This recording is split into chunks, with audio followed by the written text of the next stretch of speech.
Assalamualaikum warahmatullahi wabarakatuh, Kang Bro. Ketemu lagi dengan IWB Kang Mas. Jadi teman-teman semuanya, IWB tahu sampean menunggu IWB untuk bahas tentang MotoGP Silverstone. Tapi sepurane Kang Mas, karena IWB baru saja balik dari Touring NMAX Turbo dan baru nyampe kemarin. Dan tentu saja nih awak ki rasane badan lungkrah-lungkrah Kang Mas. Makanya IWB kemarin nggak membahas tentang MotoGP karena betul-betul kita menjelajahi Bali dan Lombok sejauh 535 km. Makanya Cak IWB nggak sampai sempat untuk membahas mengenai MotoGP. Tapi tenang Kang Mas, jadi per hari ini IWB ingin mengupas pelan-pelan bagaimana Silverstone, bagaimana kemenangan dari Enea membuat bos Ducati melek. Bahwa Enea adalah pembalap yang sangat bagus, akan tetapi sayang sekali tahun depan nggak bersama mereka. Jadi itu juga sempat disinggung oleh Enea yang menyatakan bahwa dia nggak mengerti kenapa Ducati bisa melepaskan pembalap bagus seperti dia dan juga Jorge Martin. Itu Cak, rasa percaya diri Enea menjadi luar biasa gara-gara menang di Silverstone kemarin. Jadi ini adalah sebuah raihan yang luar biasa mengingat dia terakhir kemenangannya di tahun 2023 dan ini adalah kemenangan pertama di tahun ini atau musim ini. Nah teman-teman semuanya, mari kita intip bagaimana sekilas tentang balapan kemarin Cak. Jadi yang menjadi pertanyaan kita adalah begini, kok bisa? Apa yang terjadi dengan Pecco? Karena kita tahu Pecco kemarin luar biasa, bahkan bisa kita katakan pada saat race hampir mendominasi jalannya balapan. Tapi tiba-tiba kenapa Pecco drop Cak? Jadi Pecco akhirnya nggak bisa mempertahankan kecepatannya. Pecco merasakan ada keanehan dengan motornya. Jadi kalau tidak salah Cak, informasi kita dapatkan ban belakangnya hancur. Jadi kita juga penasaran apa yang terjadi dengan Pecco dan teman-teman semuanya. Kemarin Silverstone memang sebuah sirkuit yang cukup tricky Cak. Ini adalah sirkuit di mana pembalap harus bisa memanage bannya. Jadi mengatur bannya supaya bannya ini awet. Dan sebenarnya Pecco adalah jago di sana. Saya tahu sendiri bagaimana Pecco manajemen tire-nya tidak terkalahkan sejauh ini. Tapi ternyata kita tahu bagaimana kemarin pelan dan pasti pada akhir-akhir lap Pecco akhirnya disalip oleh Enea dan juga Jorge Martin. Nah, ternyata Cak, konfirmasi kita dapatkan bahwa Pecco merasakan ada keanehan pada bannya, ada keanehan pada motornya sehingga dia pun memberikan konfirmasi bahwa sejauh ini dia penasaran apa yang terjadi, apakah ada kesalahan dari dia, apakah ada problem dengan motornya. Jadi Pecco memberikan konfirmasi bahwa dia juga heran kenapa kecepatannya semakin melambat, sehingga akhirnya di akhir-akhir lap dia memberikan konfirmasi dia hanya bisa defensif. Dan itu dikatakan oleh Pecco yang secara gamblang menerangkan ke MotoGP. Dan kita sudah terjemahkan pernyataan dari Pecco. Dia kecewa berat Cak, kecewa pastinya karena sejauh ini dia berharap bisa menang di Silverstone. Apalagi performanya dia sangat baik. Walaupun pada saat sprint kemarin sempat keras bersama Marc Marquez tanpa mendulang poin sama sekali. Tapi secara feeling motor, ternyata Pecco merasakan sebenarnya di awal sangat baik. Tapi dilalah Cak, di akhir-akhir lap dia merasakan bahwa ban belakangnya drop dan itu terpaksa dilakukan. Gini Kang Mas, saya tahu sendiri bahwa Pecco secara feeling ternyata nggak pede dengan ban depannya. Dia nggak pede menggunakan ban tipe medium dan itu dikatakan Pecco. Dan tipe medium ini memang adalah tipe ban yang paling cocok pada saat Silverstone dengan kondisi dan cuaca kemarin Cak. Namun menjadi masalah adalah feeling pada traksinya kurang. Itulah kenapa Pecco memberikan konfirmasi bahwa dia banyak menggunakan ban belakang. Dan ternyata itu menjadi buah simalakama, dia bermasalah dan ini dikatakan oleh Pecco Bagnaia yang kita terjemahkan dari MotoGP. Berikut kata Pecco Cak. Hal pertama yang ingin aku lakukan adalah memeriksa semua data dan mengetahui semuanya. Karena aku ingin tahu apa kesalahanku. Soalnya ada yang aneh di sana. Aku pikir bisa mengatur semuanya dengan baik dalam hal kecepatan dan konsumsi ban. Tetapi ketika Jorge menyalipku, aku melihat bahwa ia dalam kondisi yang lebih baik. Di akhir-akhir lap aku mulai banyak kesulitan. Aku kehilangan posisi terdepan dan kemudian Enea menyalipku. Aku hanya bisa bertahan dan berusaha menyelesaikan balapan karena itu lebih penting daripada mencoba berjuang untuk posisi yang banyak menimbulkan resiko. Mereka lebih cepat dariku. Aku mencoba melakukan yang terbaik dan yang terbaik adalah posisi ketiga. Ini bukan pertama kalinya hal ini terjadi padaku. Sebab setiap kali aku tidak sepenuhnya puas dengan ban depan. Seperti hari ini kami memilih medium. Kemudian aku lebih banyak balapan dengan ban belakang.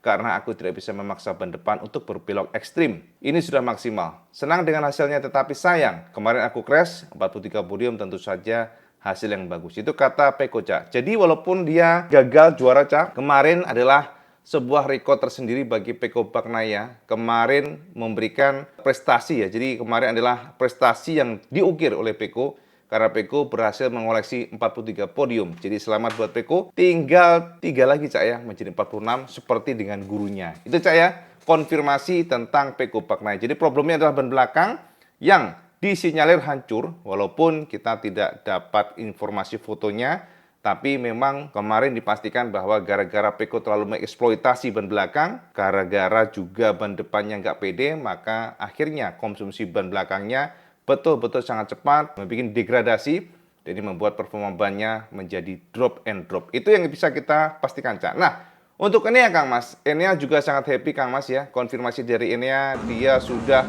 merasakan bahwa dia sebenarnya ingin menang, dan itu dirasakan feelingnya sangat baik.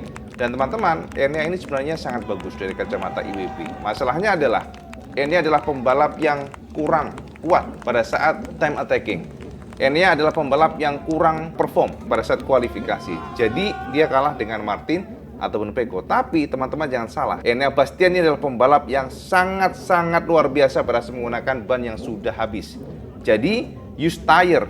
Biasanya Enea sangat kencang. Sama bisa perhatikan bagaimana Enea di belakang, tapi di end of the lap ya, biasanya di akhir-akhir lap dia akan attacking, dan itu memang kelebihan dari Enea Bastian ini. Dikonfirmasi juga oleh Marc Marquez bahwa dia merasakan ada yang spesial dari Enea. Itu diakui Marc Marquez yang memberikan konfirmasi ke kita semuanya bahwa Marc ternyata menemukan ada sesuatu hal yang berbeda dari Enea. Enea adalah pembalap yang mampu mengeksploitasi ban tanpa harus menghabiskan ban. Itu yang dikatakan Marquez, dan teman-teman memang konfirmasi dari Enea gara-gara dia menang kemarin di Silverstone.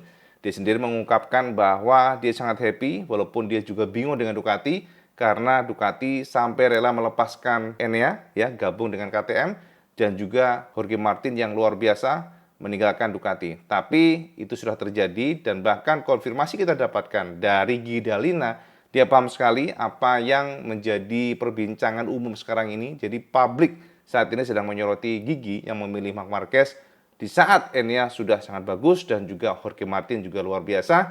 Tapi, nah ngelesnya Gigi Cak sangat jelas bahwa Gigi memberikan penekanan bahwa GP23 dan GP24 memang berbeda. Jadi jangan disamakan antara GP24 dan GP23 Marquez, Fabio Di Giannantonio, dan lain-lainnya. Karena gini Kang Mas, sama harus tahu bahwa pengembangan GP23 ini sudah seperti stuck. Jadi, beberapa informasi kita dapatkan ternyata Ducati tidak lagi mendevelop komponen baru, tidak lagi mengembangkan GP23. Jadi, GP24 adalah pengembangan yang disempurnakan.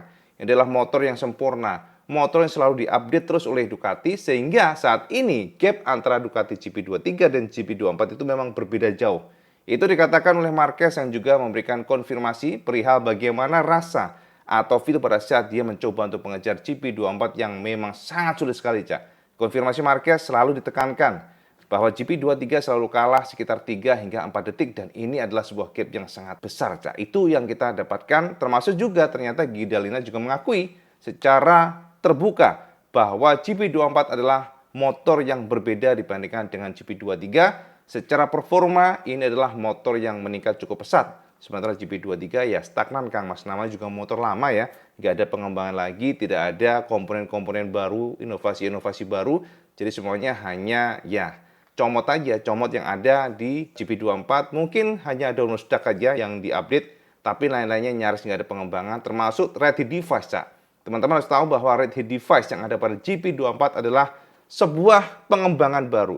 Jadi ini adalah sebuah komponen ya, komponen yang disempurnakan dibandingkan dengan GP23, sehingga konfirmasi kita dapatkan GP24 memiliki red head device yang betul-betul bisa deprok parah.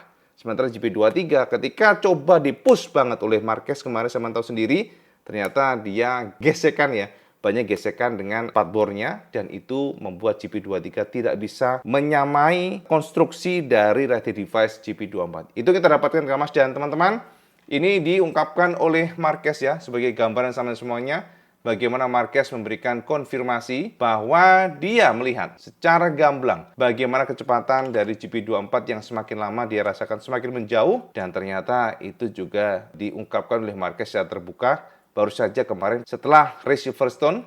di mana dia akhirnya hanya bisa nangkring di posisi keempat. Dan problem dari GP23 saat ini ya, dari kacamata Marquez pada saat di Silverstone kemarin ternyata dipastikan cornering speed motor ini kalah dibandingkan dengan GP24. Dan juga Cak, kemampuan traksi ban belakang GP23 ini sangat lemah pada saat di Silverstone. Itu yang membuat Marquez puyeng. Jadi konfirmasi Marquez kemarin kita dapatkan bahwa kenapa dia suffering pada saat kualifikasi, dia suffering pada saat mencoba untuk mengejar GP24 adalah traksi ban belakang GP23 cukup lemah di Silverstone. Sehingga pada akhirnya Marquez hanya mampu mengandalkan fast corner atau ya flowing aja, Cak. Flowing aja, tapi dia nggak bisa benar-benar mengandalkan traksi pada saat keluar tikungan. Itu kata Marquez.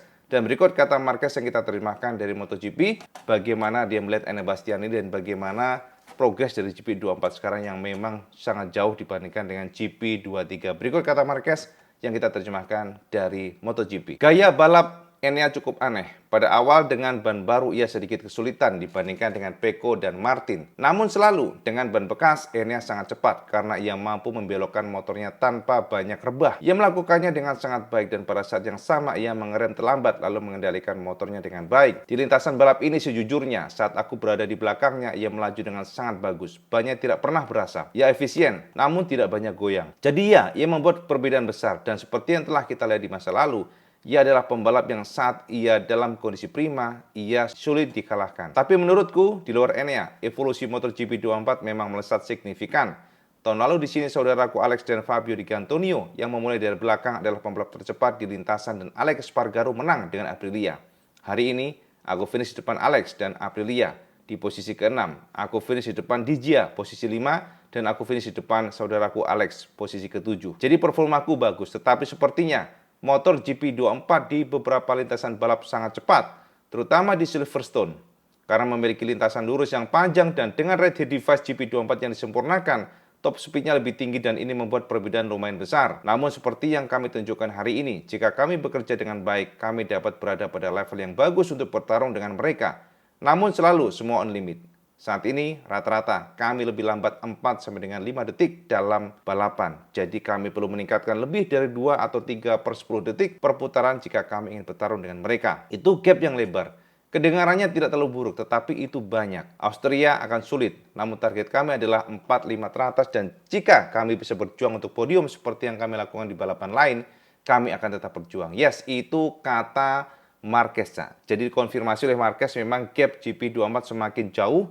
Jadi performa motor yang factory ini semakin meninggalkan GP23. Jadi teman-teman jangan kaget kalau saat ini GP23 pun tidak mampu nempel GP23 walaupun kemarin Marquez sempat mendekati Pecco. Tapi Pecco ingat Cak, Pecco hanya menjaga atau defensif lah. Belum tentu seandainya ditambah pun dari lapnya akan menyalip Pecco, tapi bisa terbuka juga disalip.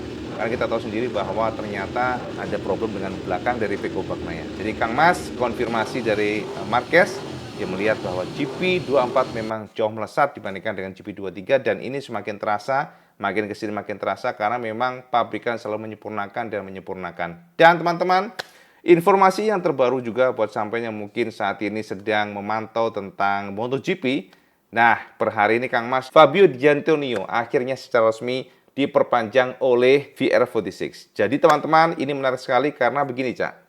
Siapa menyangka Fabio ini akan mendapatkan motor terbaru tahun depan. Jadi Pramac pindah ke Yamaha, ini berkah buat VR46 karena pada akhirnya Ducati pun mengiyakan, Ducati meluluskan permintaan dari VR46 untuk mendapatkan spek terbaru factory di tahun depan dan itu akhirnya diberikan oleh Ducati. Tapi teman-teman, GP25 nantinya hanya akan diberikan satu motor saja buat VR46 dan itu akan diberikan kepada Fabio Di Giannantonio. Mendapatkan agreement atau kontrak itu bersama dengan Ducati, Cak. Jadi tanda tangan agreement-nya atau kontraknya tidak lagi dengan VR46 tapi langsung dengan tim pabrikan. Ini menarik sekali ya, kita nggak pernah menyangka apakah mungkin pembalapnya dibayar oleh, yang bayar adalah Ducati Racing, kita nggak tahu, factory maksudnya. Tapi yang pasti konfirmasi kita dapatkan dari Uccio, ya, sang manajer dari VR46 bahwa ternyata Fabio Di Giannantonio langsung kontrak dengan Ducati Factory, bukan VR46. Berikut kata Fabio Di Giannantonio, rasa atau feeling dia yang happy banget setelah diperpanjang hingga 2026. Teman-teman, ingat Cak, ternyata Fabio Di Giannantonio langsung diikat dari 2025 hingga 2026. Dan nantinya tentu saja akan menggunakan motor terbaru. Jadi kalau 2025 ya nanti akan menggunakan GP25, sementara 2026 akan menggunakan GP26 maksudnya. Namun hanya Fabio ya, Kang Mas ya, hanya DG. Sementara Morbidelli rumornya tidak akan menggunakan GP yang terbaru, tapi akan menggunakan yang 1 tahun lebih tua. Itu beberapa rumor, walaupun, yang Fabio Di Giannantonio itu sudah fix, tapi yang Morbidelli masih rumor. Tentu kita akan memantau seperti apa konfirmasi dari Ducati, apakah betul nantinya Morbidelli akan ke VR46 karena belum diumumkan, atau nantinya ya ada pembalap lainnya, atau mungkin Morbidelli gabung ke VR46 tapi menggunakan motor lama. Kita harus menunggu lagi, Cak. Praktis Kang Mas, tahun depan Ducati hanya mengeluarkan motor pabrikan itu 3 unit. Jadi Marquez, Pecco, dan Fabio Di Giannantonio. Itu yang kita dapatkan. Nah, teman-teman, berikut kata Fabio Di Giannantonio yang kita terjemahkan dari MotoGP. 9 bulan lalu, aku mendapati diriku tanpa motor untuk melanjutkan impianku, dan hari ini aku menandatangani kontrak dengan 2 entitas terpenting di MotoGP. Sulit dipercaya. Aku sangat senang dapat melanjutkan perjalanan fantastis ini bersama dengan tim balap VR46, Enduro VR46, dan Ducati Course untuk 2 musim mendatang. Aku tiba di sini secara kebetulan, tetapi aku langsung merasa betah bersama tim dan kami melakukannya dengan sangat baik. Aku berada di lintasan selama 2 tahun dengan Ducati, resmi. Kami dapat dan harus mencapai hasil yang ambisius. Ini proyek besar, di mana aku merasa 100% terlibat dan kami dapat membidik podium teratas. Itu kata Fabio, Cak. Nah, ternyata Uccio juga mengkonfirmasi bahwa Fabio Di Giannantonio itu langsung tanda tangan dengan Ducati Factory, Cak, bukan dengan tim VR46. Berikut kata Uccio. Kami dapat mengkonfirmasi bahwa Fabio memiliki perjanjian yang ditandatangani langsung dengan pabrikan Borgo Panigale. Dia akan tetap menggunakan seragam kuning neon untuk 2 musim mendatang. Kami puas dengan kinerjanya. Dia tiba di sini di menit-menit terakhir. Dia bekerja sangat keras. Dia selalu ada di sana bersama orang-orang terkuat dan dia pantas mendapatkan hasil. Itu kata Uccio. Sementara Gigi D'Alina juga menambahkan, Cak, berikut kata Gigi, kami senang memiliki Fabio Di Giannantonio di antara pembalap Ducati kami selama 2 tahun ke depan. Dia selalu menunjukkan kepercayaan diri yang besar pada proyek kami dan dedikasi serta bakatnya telah membuatnya terus berkembang di MotoGP. Yes, itu kata Fabio, Uccio, dan juga Gigi D'Alina, Cak. Nah, teman-teman, dengan segala yang kita tuturkan tadi, maka bisa kita simpulkan bahwa memang, Cak, persaingan tahun depan sepertinya bakal seru. Namun, sekali lagi, kalau kita melihat bagaimana konfirmasi Marquez yang terbaru sekalipun, bahwa Marquez ternyata juga problem. Marquez mengkonfirmasi bahwa dia manusia biasa yang tidak bisa berbuat banyak jika motornya memang jauh speknya. Namun, Marquez happy dengan posisinya sekarang, dia happy. Karena bagaimanapun dia menjadi pembalap GP23 terbaik di Ducati. Kita juga tetap berharap ya Kang Mas ya, bahwa nantinya tidak hanya Ducati Kang Mas, karena Ducati Cup ini sudah semakin mengkhawatirkan semuanya Ducati. Dan kita berharap pabrikan Jepang akan bangkit ya, Honda dan Yamaha. Namun, ya ini Cak menarik, Cak. Ternyata ada konfirmasi Joan Mir yang berharap bahwa Honda akan membawa mesin baru di Austria. Dia berharap demikian. Jadi Kang Mas ya, dengan segala tadinya Kang Mas ya, IWB sudah pastikan bahwa pada akhirnya secara pasti dengan kemenangan Enea Bastian ini kemarin, kita pastikan di sini Cak sama intip ya, bahwa Jorge Martin akhirnya take over kembali posisi dari Pecco Bagnaia. Pecco crash pertama, kedua hanya posisi 3, sementara Martin secara konsisten bisa sangat baik di sana sehingga Martin mengoleksi 241 poin atau menyalip Pecco dengan 3 angka. Sementara kedua adalah Pecco yang terpaut 3 angka, maksudnya ya memang terpaut sedikit lebih kecil ya, 238, sementara Bastian ini di 192 poin dan menyalip Marquez yang harus turun di posisi keempat. Bastian ini mengoleksi 49 poin, sementara kita lihat Marquez semakin turun dengan 62 poin gapnya dibandingkan dengan Martin, dengan posisinya yang terlempar dari podium, kemudian Viñales ke-5 dengan 130 poin atau terpaut 111 poin dari Martin, Acosta ke-6, terpaut 119 poin. Binder ke-7, 8 Fabio Di Giannantonio, 9 Espargaro, 10 Marquez, 11 Bezzecchi, Morbidelli 12, kemudian Oliveira, Fabio Quartararo, 15 Fernandez, dan 16 Miller, 17 Fernandez lagi, Augusto Cak, tapi 18 Zarco, Mir 19, Nakagami 20, Rins, Pedrosa, 23 Marini, Bredel, dan sebagainya. Ya, kita lihat di sini Cak. Yang terakhir ada Savadori. Kemudian juga nextnya adalah Ducati Kang Mas ya, konstruktor. Udahlah kita nggak usah bahas, pokoknya konstruktor menguasai Ducati, 2 Aprilia KTM ketiga dan Yamaha keempat 5 Honda. Kemudian tim adalah Ducati Lenovo pertama, Pramac Racing kedua, Gresini, Aprilia, Pertamina, dan juga pada akhirnya terakhir adalah Repsol Honda. Ya teman-teman, jadi kalau kita membahas mengenai Repsol Honda ini adalah sebuah kondisi yang sangat suffering. Kita berharap ya Kang Mas ya, bagaimanapun Honda adalah pabrikan role model di masa lalu, tapi sekarang betul-betul kesulitan. Bahkan kita dapatkan konfirmasi, Honda masih sekarang ini meracik mesin baru. Sama tahu sendiri Yamaha, Honda, mereka dibebaskan ngotak-ngatik mesin, engine baru tanpa dibatasi karena konsesi dan ternyata Kang Mas sampai sejauh ini para pembalapnya belum merasakan feel yang positif. Jadi kita juga puyeng ya, kok bisa ya Kang Mas ya? Ini pabrikan besar ini, Jepang ini kayak kebingungan ya kalau kita lihat nih Kang Mas. Ya mungkin semuanya butuh proses karena kita tahu sendiri bahwa pabrikan Jepang sekarang ini bisa kita katakan tidak memiliki pembalap terbaik. Itu yang bisa kita pastikan. Karena para pembalap terbaik ya pelan-pelan pada copot semuanya Kang Mas ya. Bahkan pembalap sekelas kayak Enea, kayak Martin itu nggak ngelirik lagi sama Honda ataupun Yamaha. Karena mereka merasa pabrikan tersebut tidak kompetitif. Dan teman-teman, untuk MotoGP LCR Honda, ini juga ada sedikit beberapa isu lah ya. Karena sama tahu sendiri bahwa Nakagami sekarang ini pada kondisi terakhir kontraknya di tahun ini. Dan ternyata potensi posisinya akan digantikan oleh Somkia Chantra itu terbuka. Jadi ada beberapa nama yang sedang timbul sekarang adalah Chantra dan juga ada Ogura. Nah, itu yang sekarang kita juga masih tunggu Kang Mas. Karena sama yang tahu sendiri bahwa Nakagami adalah pembalap yang sekarang ini menjadi sorotan. Sebab setelah ya kita katakan kalau nggak salah 9 musim ya bersama Honda, tapi dia belum perform sama sekali. Tapi Nakagami ngeles ya. Nggak fair dong kalau saya disalahkan karena secara general semua pembalap Honda sekarang ini suffering. Jadi bukan gara-gara skillnya, tapi ya karena motornya. Jadi kalau dia ditendang dari Honda itu nggak fair. Itu kata Nakagami. Jadi kita pantau saja seperti apa perkembangan tentang Nakagami ini, Cak. Nah, yang terakhir adalah tentang Yamaha, Kang Mas. Jadi dikonfirmasi oleh Fabio bahwa dia masih merasa sangat kecewa dengan performa Yamaha di Silverstone. Karena walaupun kabarnya Yamaha membawa banyak komponen baru di sana, namun dia merasa atau Fabio merasa secara umum ternyata Yamaha tidaklah improve banyak ya. Jadi masih problem dengan retraction atau ban belakang. Jadi teman-teman kalau sudah ngomongin traksi ban belakang itu memang susah aja.